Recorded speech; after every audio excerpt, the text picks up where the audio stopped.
daylight, the sun is always shining. A while ago, whilst watching Jimmy's Hebrews talk, I looked out and saw bright sunshine on a flowering bush outside the window, but the backdrop was grey cloud. That set my mind in a thought sequence. Interestingly, in Jimmy's April the 28th update, he used a similar theme, and I wondered about changing this, but I'm sticking with the sunshine theme. I asked Jesus into my life as a 13-year-old on an August night in 1964, sitting in the sand dunes at Castle Rock.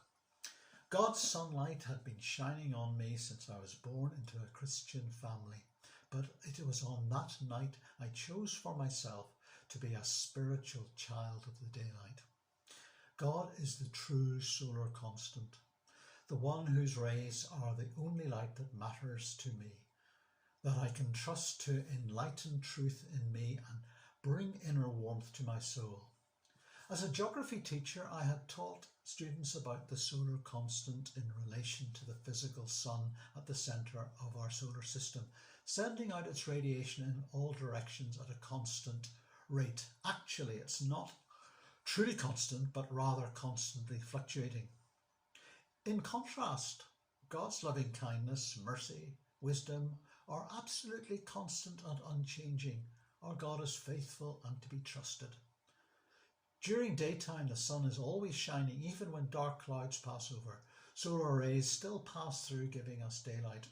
I go into our curtain-drawn rooms, but usually a bit of daylight gets in, or I cover myself with a cloak, but it's difficult to keep all the light out. That describes my life, sometimes out enjoying the light and warmth of the Lord. Often clouds, external circumstances pass over and I cease to be aware of the Lord. But I'm still in his daylight. Sometimes I try to block out the Lord by closing my heart's door, but God is still there. Think of Psalm 139 verses 11-12. Our God still shines his sunlight. I remain a child of the day, not of the night. Enjoy God's sunshine and daylight, everyone.